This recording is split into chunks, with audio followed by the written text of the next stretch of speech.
성경 말씀 누가복음 9장에서 보겠습니다. 누가복음 9장 28절부터 36절입니다.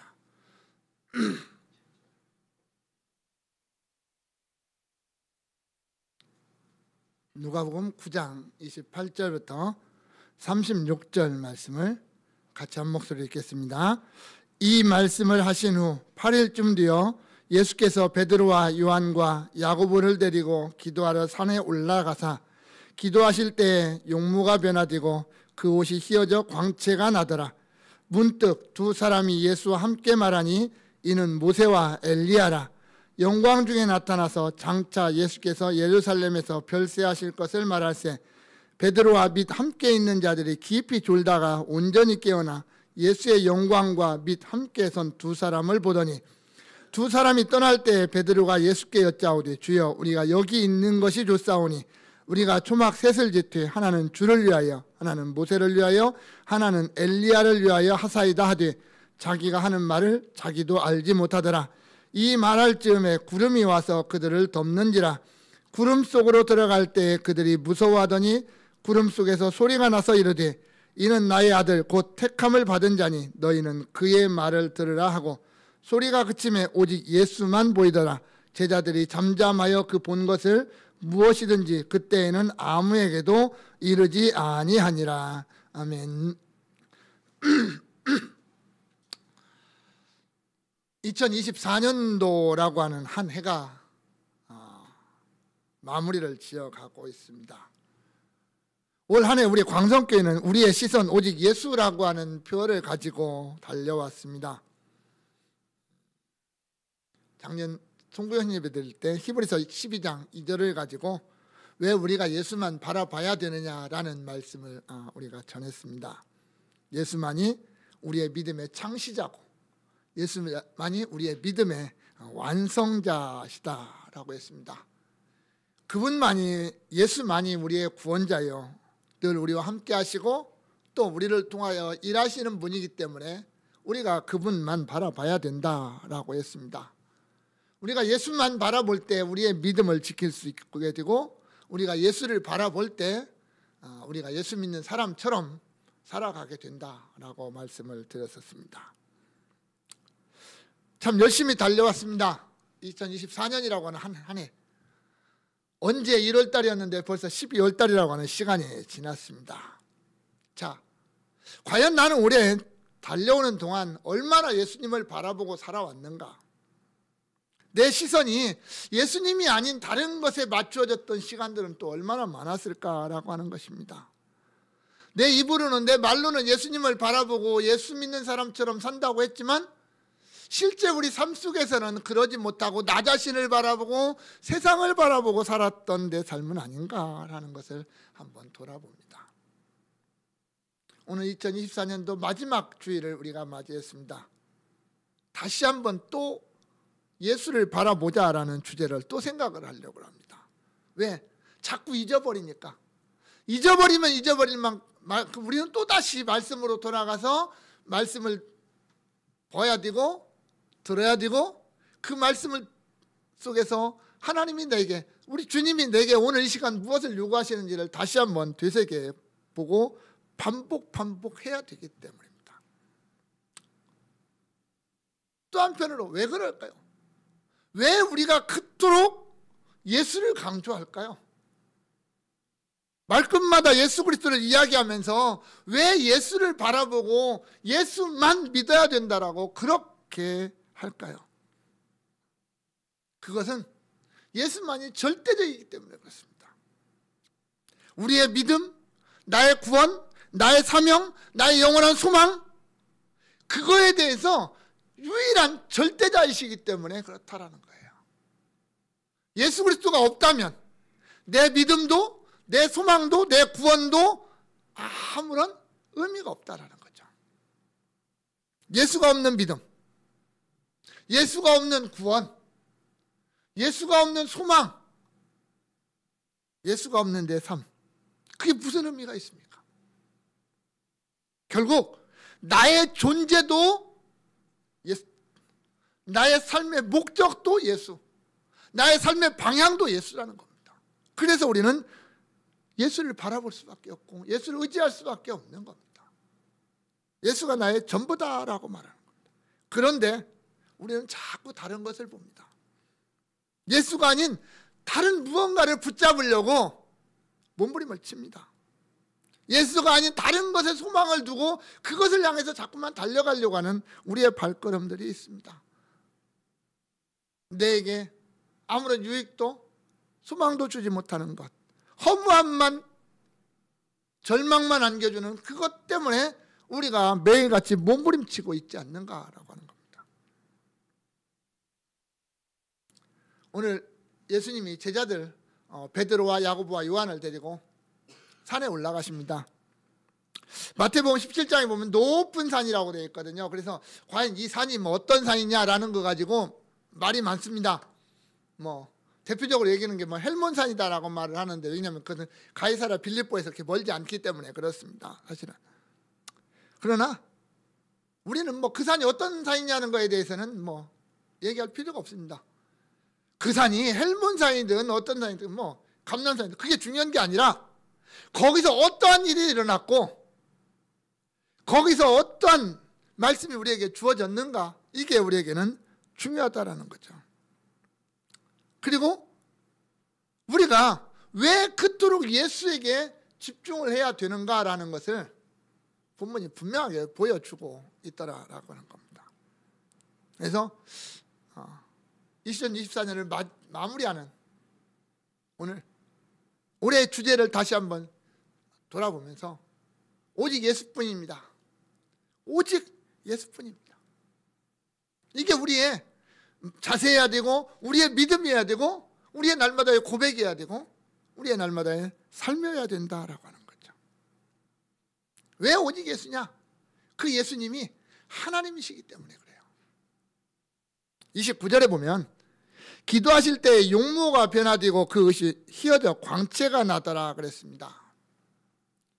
예수님이 뭐 제자들 데리고 산에 가셔서 습관을 쫓아 기도하러 올라가셨습니다. 그런데 그 산에서 엄청난 일이 발생을 했습니다. 예수님이 변화되었다라고 하는데 어떻게 변화되었는지 뭐 자세한 뭐 그림은 없지만 그 모습은 베드로나 야고보와 요한이 생각할 때 자신들의 상상을 초월하는 어떤 그러한 모습이었다라고 하는 거죠.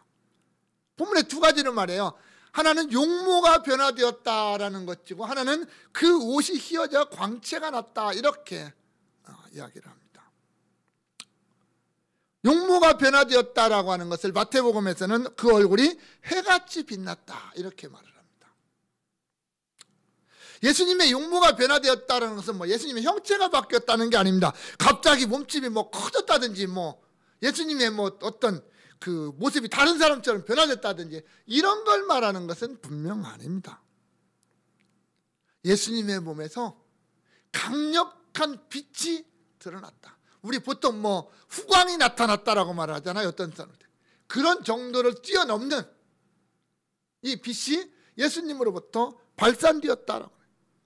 제자들 볼 때 너무나도 황홀한 모습이 예수님의 몸에서 발산되었다라고 하는 거겠죠.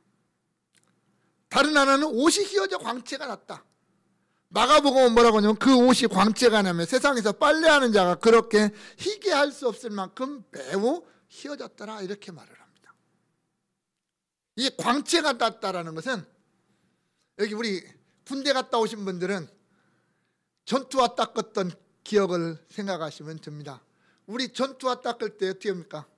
그냥 얼굴 비치면 거울처럼 반짝반짝하게 보일 정도로 반짝반짝하게 광나도록 닦잖아요. 어떤 그런 표현입니다. 아니면 뭐 금이나 구리 같은 것을 문질러서 닦아서 반짝반짝 빛나게 하는 것, 이걸 말할 때 광채가 났다, 이런 뜻입니다. 다시 말하면 일반적으로 그냥 느낄 수 있는 어떤 그런 광채가 아니라 뭔가 사람의 힘을 뛰어넘는, 사람이 낼 수 없는 어떤 그러한 광채가 예수님의 옷에서 풍겨났다라는 거죠. 자, 그러면 뭐 예수님의 얼굴이 그렇게 뭐 변하고 옷이 변하는 게 왜 그렇게 되었을까요? 극단적으로 예수님의 얼굴이 그렇게 변했고 예수님의 옷이 뭐 평소 때 입던 그 옷이 갑자기 막 빨래처럼 막 깨끗해졌느냐? 분명 그것은 아닐 겁니다. 그건 아닐 겁니다. 그것은 다름 아닌 예수님 안에 있는 신성, 그분의 하나님 되심, 그 영광이 밖으로 표출되었다라고 하는 것은 하나님의 영광이, 하나님의 그 안에 예수님의 육체 안에 감춰져 있던 하나님의 영광이 밖으로 표출되는 순간 그 영광의 광채가 예수님의 용모를, 예수님이 입고 있던 옷을 그렇게 보이게 만들었다라는 거죠. 이 영광, 세상의 것이 아니라 오직 하나님만이 가지고 있는 영광, 그걸 말하는 거죠. 왜냐하면 성경에 보면 이러한 하나님의 영광의 광채가 몇 번 다수 등장을 합니다. 그 영광이 자주 등장하는 대상이 뭐냐면 성막이나 성전이었어요. 광야에서 모세와 이스라엘 백성들이 성막을 세워놨을 때, 완전히 세웠을 때 그 안에 하나님의 영광이 충만해서 제사장들이 들어갈 수가 없었다라고 말을 합니다. 또 열왕기상 8장에 보면 솔로몬이 성전을 지어놓고 봉헌식을 하고 하나님 앞에 드렸을 때 그 안에 하나님의 영광이 충만했다라고 말합니다. 이런 하나님의 영광이 드러난 경우가 있어요. 또 다르게 하나님의 영광이 표출된 예가 있는데 출애굽기 34장 29절에 보면, 29절 이하에 보면 모세가 시내산에 올라가서 하나님을 만나고 십계명을 그 돌판을 받아가지고 모든 율법을 이제 받아서 내려왔습니다. 내려왔는데 사람들이 모세의 얼굴을 못 봐요. 왜냐하면 모세의 얼굴에 광채가 났기 때문입니다. 이스라엘 백성들이 모세의 얼굴을 보면서 두려움에 떨었어요. 그 광채가 하나님의 영광이 투영된 광채거든요. 모세가 하나님을 만났다라는 거, 하나님을 만났다는 이것 때문에 모세의 몸에서 그 영광이 드러났던 것을 보게 됩니다. 그래서 이스라엘 백성들이 두려워하니까 모세가 백성들 앞에 나아갈 때는 수건으로 얼굴을 가리고 나아갔고 그가 또 하나님 앞에 나아갈 때는 수건을 벗고 들어가는 그러한 일을 반복했던 것을 봅니다. 하지만 모세의 얼굴에서 드러났던 그 영광의 광채는 모세 자신의 것은 아니었거든요. 그것은 하나님의 영광의 광채였어요. 그것을 모세가 반사시켰을 뿐이죠. 그리고 그건 영원한 것도 아니었어요. 모세의 광채가 영원했느냐? 그것도 아니었어요. 그건 잠시 동안만 모세에게 있다가 사라지는 그것이었을 뿐이에요. 그런데 오늘 본문에 등장하는 어떤 예수 그리스도의 광채, 이것은 하나님 자신의 광채였다라는 거죠. 누구 세상에서 빛의 어떤 반사작용이 아니라 그 안에서부터 표출되어지는, 뿜어져 나오는 그러한 광채였다. 그 영광의 광채를 예수님이 입으셨던 옷조차도 그 광채를 감당할 수가 없어서 그 옷에도 광채를 품어낼 수밖에 없었다라고 하는 거죠. 결국 그렇다면 이 광채는 뭐냐? 예수님이 하나님이시다라고 하는 것을 보여주는 겁니다. 훗날 바울은 예수 그리스도를 그는 하나님과 동등한 하나님의 본체이셨다 그렇게 고백하잖아요. 사도 요한은 반모선에 유배되었을 때 성령의 인도하심을 따라서 천상의 광경을 보죠. 예수님을 봅니다. 그런데 그 예수님의 모습을 이렇게 기록합니다.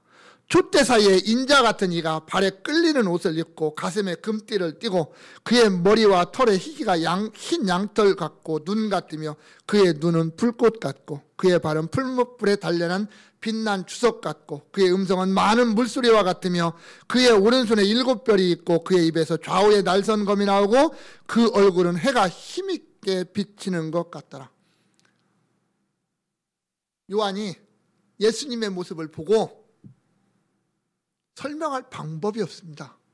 너무나 영광스러운 그 설명할 방법이 없어서 자신이 표현할 수 있는 가장 최대한의 모습으로 예수님의 모습을 이렇게 기록을 해놨어요.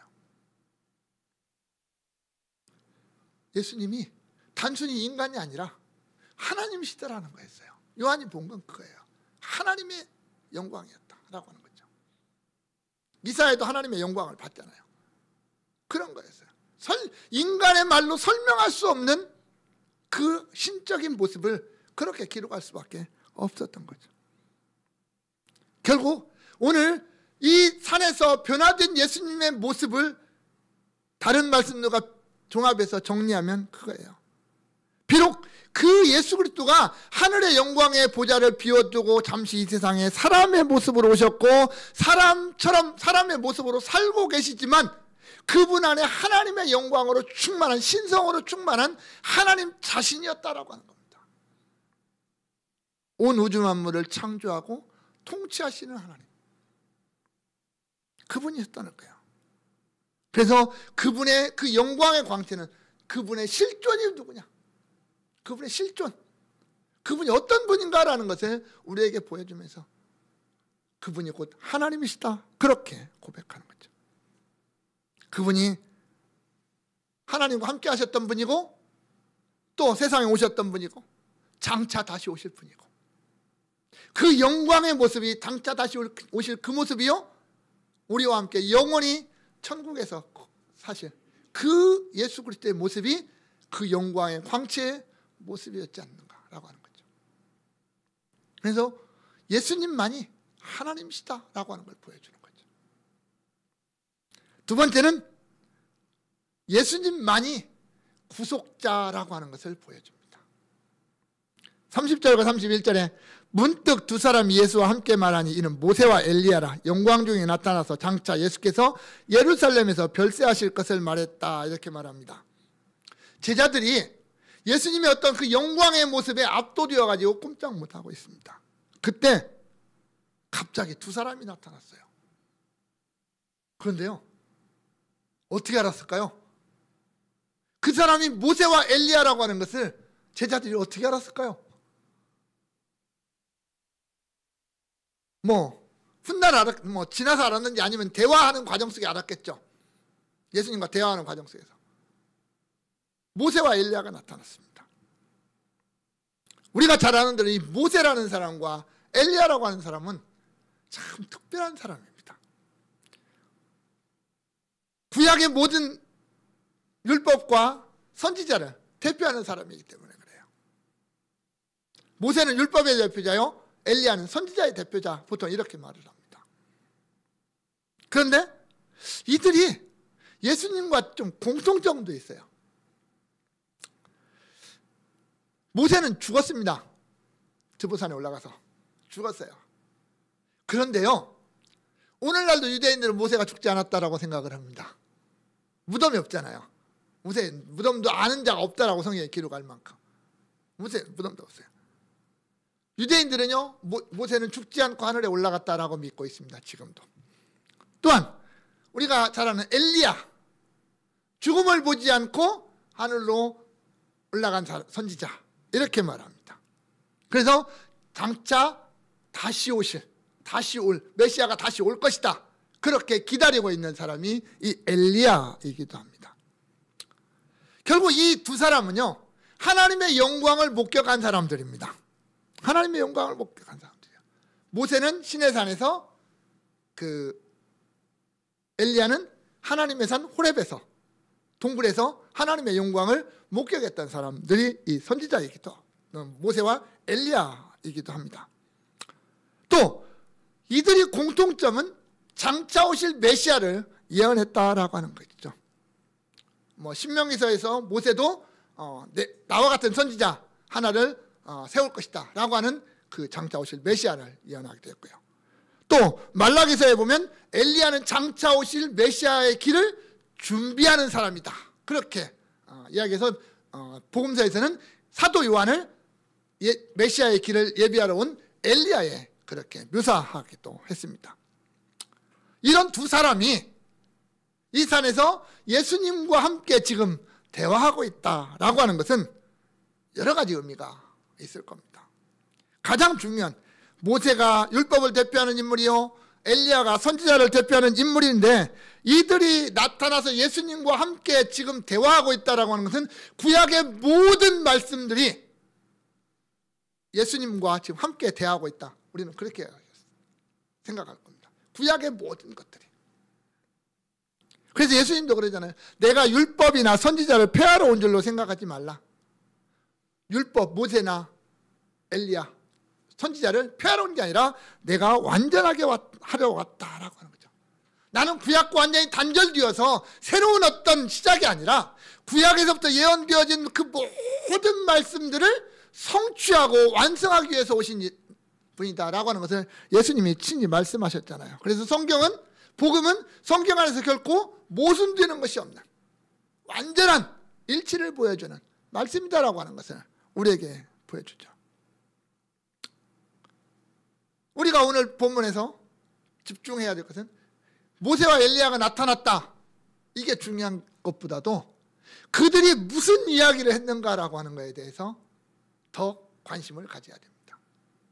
장차 예루살렘에서, 예수께서 예루살렘에서 별세하실 것에 대해서 얘기했다라고 말하는데, 우리 성경을 이렇게 쭉 번역을 해놓으니까 단순히 예수님이 예루살렘 가서 죽으실 것, 이것만 생각할 수 있는데, 헬라어에 아주 특이한 표현 3가지가 이렇게 나열이 되어져 있어요. 3가지 표현이 이렇게 쭉 붙어져 있는데, 그걸 통해서 그들이 나눈 대화가 하나님의 영원한 계획 속에서 준비되어지고 진행되어지는 예수 그리스도의 어떤 십자가와 밀접하게 연결되어져 있는 내용들을 이야기하고 있었다라고 하는 것을 볼 수 있습니다. 이 장차 뭐뭐 한다라고 하는 이 표현, 우리 성경은 이렇게 쭉 연결해 놨으니까 잠깐 듣거든요. 장차 무엇을 한다라고 하는 이 표현은 임박한 미래, 멀지 않은 미래에 확실하게 일어날 것이다 라는 뜻입니다. 멀지 않은 미래에 너무나도 분명하게 일어날 일이다 라고 하는 거예요. 예수님의 어떤 예루살렘에서 십자가를 지고 죽는 사건은 먼 훗날의 얘기가 아니더라는 얘기예요. 지금 이 산에서 변화되는 이 시점으로부터 멀지 않은 시점에 반드시 일어날 거다라고 하는 의미입니다. 두 번째로 번역된, 우리는 그냥 할 것을이라고 표현을 해놨는데, 이 단어는 원래 계속적으로 이렇게 채워져 감을 통해서 마지막에 도달한다는 겁니다. 한마디로 얘기하면 어떤 잔에다가 물을 딴다든지 포도주를 따를 때 처음부터 한꺼번에 확 담아지는 게 아닙니다. 밑에서부터 차곡차곡 쌓여져 올라가는 겁니다. 그 과정을 얘기하는 겁니다. 그것은 예수님의 어떤 죽으심은, 십자가의 사건은 어느 날 갑자기 이루어지는 것도 아니고요, 자연적으로 이루어지는 것도 아니라 그렇게 하나하나 계획적으로 채워져 가더라는 거예요. 준비되어진 것부터 시작해서 하나하나 어떤 과정을 통해서 완성되는 단계까지 차곡차곡 빈틈없이 전개되어져 간다. 그리고 마지막까지 완성되어지더라는 거예요. 예수님의 어떤 의지를 따라서 세상 사람들, 빌라도나 대제사장들이나 유대인들의 어떤 계획에 의해서가 아니라 예수님 자신의 어떤 계획과 의지에 따라서 그렇게 이루어져 가더라라는 겁니다. 그럴 거다라는 거예요. 세 번째는 별세라는 단어입니다. 이건 벗어난다는 거거든요. 원래는 뭔것으로부터 벗어난다라는 뜻입니다. 그런데 이 별세라는 단어를 우리가 잘 아는 말로 엑소도스예요. 엑소도스. 뭐예요? 출애굽에 사용된 단어예요. 출애굽을 엑소도스라고 그러잖아요. 우리가 이 땅의 삶으로부터의 벗어나는 것, 죽음, 이것을 별세라고 표현을 해놨습니다. 엑소도스라는 말을 했어요. 그 단어를 사용한 이유는 출애굽이라고 하는 것이 어떤 의미를 가지느냐라고 하는 것을 예수님의 죽으심과 관계를 채우는 거죠. 출애굽은 단순히 이스라엘 백성들이 애굽에서 살던 것을 끄집어서 밖으로 내서 애굽에서 나왔다, 이런 의미에 한 단계 뛰어넘으면 뭐예요? 그것은 곧 구원이었어요. 구원이었어요. 예수님의 죽음은 출애굽의 의미를 분명히 가지고 있다는 말입니다. 죄로부터 죄의 영원한 종이 되었던 우리를 건져내는 것, 벗어나게 하는 것, 이게 출애굽이요, 그게 엑소도스요, 그게 구원이라는 말입니다. 그게 구원이라는 말입니다. 출애굽이 이스라엘 백성들에게 구원이라고 하는 의미를 가졌던 것처럼 예수 그리스도의 십자가의 죽음은 바로 오늘 우리에게 구원이라고 하는 어마어마한 의미를 주는 사건이다 라고 하는 것을 보여줍니다. 결국 이 모세와 엘리야가 예수님과 함께 나눴던 그 모든 대화의 내용은 하나님의 어떤 계획 속에서 반드시 속히 이루어질, 그러나 철저하게 하나님의 계획 속에서 준비되어지고 진행되어지고 성취되어지는 우리의 자기 백성들의 구원을 위한 사건이었다라고 하는 거예요. 그것을 지금 이야기하고 있는 겁니다. 그런데 이 사건의 주인공이 누구입니까? 그건 예수였어요. 예수께서 이걸 하셔야 되는 거예요. 모든 일을 하시는 거예요. 모세가 하는 게 아닙니다. 엘리야가 하는 게 아닙니다. 그것은 오직 예수님만이 하시는 일입니다. 예수님만이 예루살렘 올라가서 십자가를 지고 죽으시는 거예요. 모세와 엘리야가 아무리 위대한 인물이고 아무리 뛰어난 인물이라 할지라도 그들이 십자가를 지고 그들이 죽는 게 아니라는 말입니다. 예수님만이 우리의 구속자가 되는 것이지 모세와 엘리야가 우리의 구속자가 될 수가 없다는 거예요. 모세와 엘리야도요, 결국 예수 그리스도의 구속을 입어야 돼요. 그렇지 않으면 안 되는 거예요. 그들이 아무리 뛰어나도, 그들이 하나님의 영광을 보았다 할지라도 그들이 예수 그리스도 없이 구원은 없다라는 말입니다. 예수님만이 구속자가 되는 거예요. 예수님만이 십자가에서 나를 대속하고 나의 죄를 대속하고 나를 죄로부터 구원해서 영원한 하나님의 백성 되게 하시는 유일한 구속자가 되신다라고 하는 것을 우리에게 보여줍니다. 그래서 예수님뿐이라는 말입니다. 세 번째는 예수님만이 우리의 주가 되신다 그랬습니다. 함께 산에 올라갔지만 꾸벅꾸벅 졸다가 엄청난 상황 앞에 어찌할 바를 몰라 합니다. 제자들이. 그러다가 모세와 엘리야가 떠나갈 때쯤 되니까 베드로가 이렇게 말하죠. 주여, 우리가 여기 있는 것이 좋사오니 우리가 여기다 초막셋을 짓고 하나는 주를 위하여, 하나는 모세를 위하여, 하나는 엘리야를 위하여 했으면 좋겠습니다. 여러분 같으면 이 소리 안 하겠습니까? 제가 이 말씀 준비하면서 나 같아도 이 소리 하겠다 그렇게 생각했어요. 왠지 아세요? 저 밑에 산 밑에서는 예수님의 이 영광의 광채가 안 나타나잖아요. 산 밑에서 예수님의 그 영광, 예수님을 그렇게 존중해주고 인정해주고 추앙해주는 사람들 없잖아요. 오히려 예수님을 핍박하고 멸시하고 예수님 앞에 삿대질하고 어떻게 잡아 죽일까 은은한 사람들만 저 산 밑에 잔뜩 바글바글 하잖아요. 또 예수님이 무슨 말씀을 하셨어요? 산에 올라오기 전에 제자들에게 베드로의 신앙 고백 들은 다음에 뭐라 했어요? 내가 예루살렘에 올라가서 대제사장들과 서기관들에게 고난을 받고 이방인에게 넘겨져서 십자가에서 죽을 건데 사흘 만에 부활하리라. 예수님이 그 얘기했잖아요. 그 얘기는 예수님이 어마어마한 고난을 당하실 거라는 거 이야기했잖아요. 내려가면 그거 해야 하잖아요.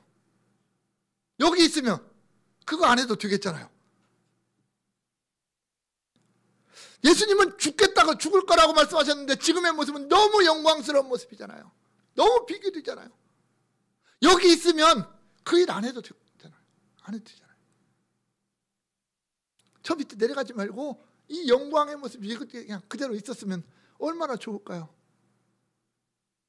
여러분들 같으면 그 소리 안 하겠습니까?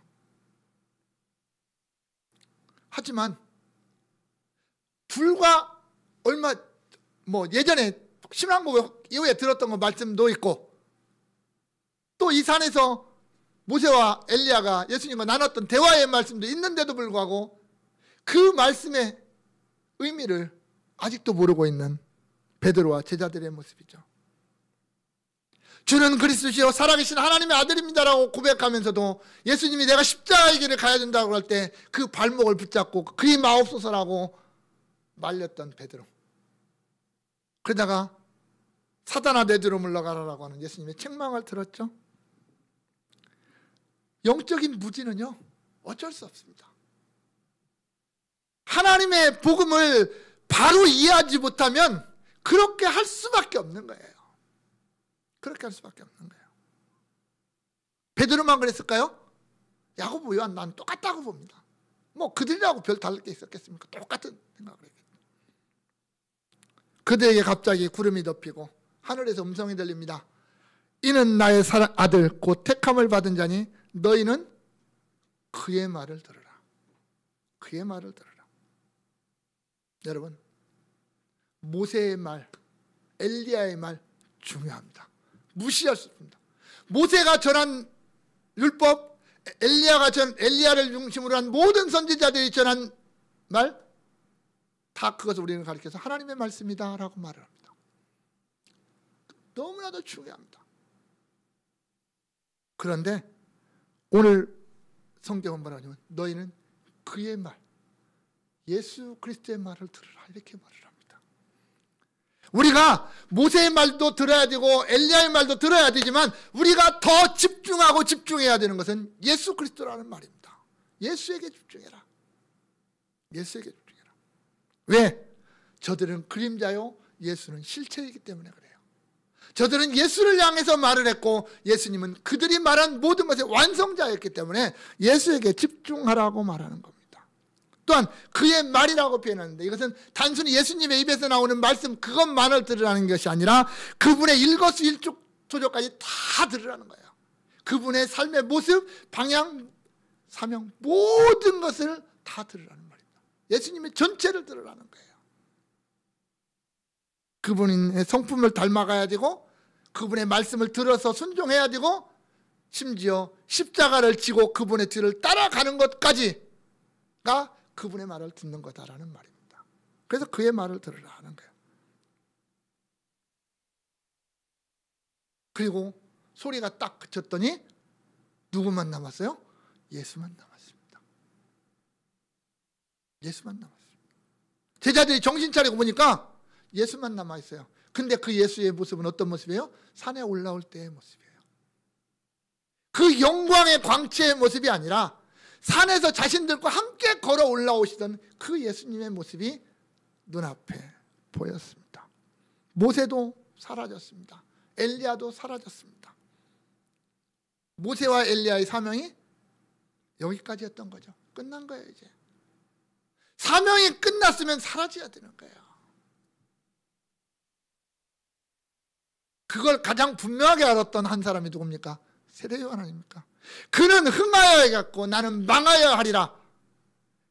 예수는 흥하여야 하겠고 나는 망하여야 하리라. 나의 사명은 다 끝났다라고 말하고 그는 형장의 이슬로 사라졌잖아요.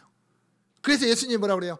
여자가 낳은 자 중에 가장 위대한 자가 누구라고요? 세례 요한이다라고 말씀하시잖아요. 그만큼 그는 자신의 사명이 무엇인지를 알았고 사명이 딱 끝났을 때 사라질 줄 알았던 사람, 그게 세례 요한이었거든요. 자, 본문에서도 마찬가지예요. 모세와 엘리야는 여기까지예요. 끝난 거예요. 가는 거예요. 이제 그들의 사명은 끝난 거예요. 그러니까 사라집니다. 누구만 남아요? 예수만 남는 거예요. 여러분, 우리가 이 땅에서 100년을 살든 얼마나 살든 우리의 사명이 끝나면 우리는 사라져요. 그래도 누구는 남습니까? 예수는 남는 겁니다. 내가 사라져도 예수님은 남는 거잖아요. 그분만이 우리의 전부 아닙니까? 우리의 주인 아닙니까? 우리의 모든 삶은 결국 그분을 위해서 살아가는 삶 아닙니까? 우리의 주인 되신 그분을 위해서 살아가는 거잖아요. 유대인들에게 있어서 모세와 엘리야는 너무나도 중요한 사람입니다. 그런데 제자들이 그 사람을 보았다? 이 세 사람들은요, 평생 잊을 수 없는 어마어마한 사건을 경험한 겁니다. 이게 뭐 이 세상에서 보는 어떤 그런 사건하고는 되지 않는 거예요. 그러나 그들이 아무리 뛰어나도 예수와 비교할 수는 없습니다. 그들이 아무리 훌륭해도 예수님을 대체할 수는 없습니다.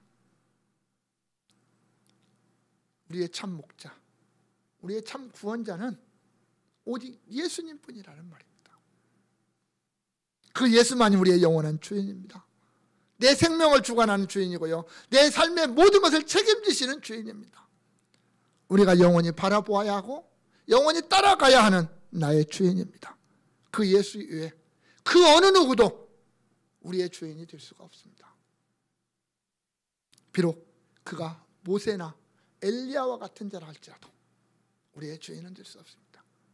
그 모세와 엘리야도 그 앞에 예수 그리스도를 주인으로 모시고 섬기고 찬양하며 사는 거잖아요. 사랑하는 광성의 성도 여러분, 우리는 예수만 바라봐야 됩니다. 예수만이 나의 하나님이고 나의 구속자고 나의 주인이기 때문에 그렇습니다. 그 예수만을 따라가야 됩니다. 그 예수님이 아닌 그 어떤 것도 우리에게 참된 만족을 주지 못하기 때문입니다. 이 땅에 그 누구도 우리에게 영원한 것을 주지 못합니다. 그래서 우리는 예수만 바라봐야 됩니다. 예수만으로 만족해야 됩니다. 예수 그리스도 안에서 우리는 영원한 생명을, 영원한 행복을 누릴 수가 있기 때문입니다.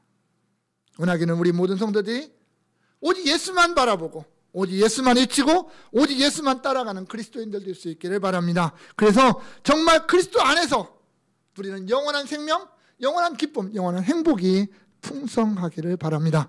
2024년뿐만 아니라 우리의 남은 생애와 저 영원한 세계까지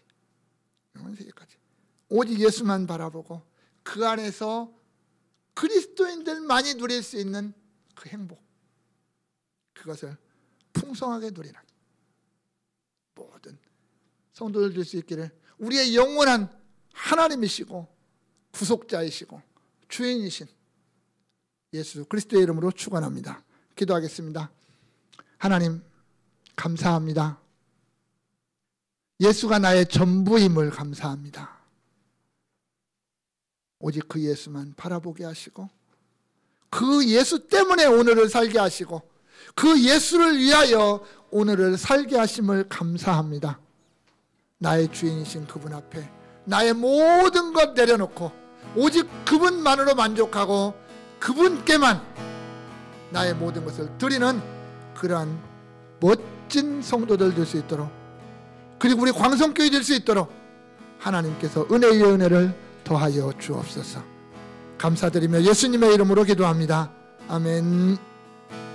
마음이 상한 자를 고치시는 주님, 하늘의 아버지 날 주관하소서. 주의 길로 인도하사 자유케 하소서.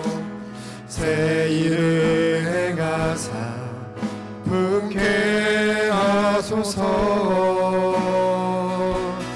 의에 졸이고 목이 마르니 성령의 기름 부으소서. 의에 졸이고 목이 마르니 내 잔을 채워 주소서. 의에 줄이고 의에 졸이고 목이 마르니 성령의 기름 부으소서. 의에 졸이고 목이 마르니 내 잔을 채워 주소서. 이제는 우리의 영원한 구속자가 되시고 우리의 영원한 참 목자가 되시는 예수 그리스도의 은혜와 그 아들 통하여 우리에게 영원한 생명 주신 아버지 하나님의 그 놀라우신 사랑과 오늘도 그 예수만 바라보고 그 예수로 만족하며 나의 주어진 길을 예수님과 함께 걸어가도록 우리에게 힘을 주시고 인도하시는 성령님의 역사가 오직 예수뿐입니다 라고 고백하며 그렇게 살아가는 여기 모인 주의 백성들 머리 위에 이제로부터 영원까지 함께 있을지어다. 아멘.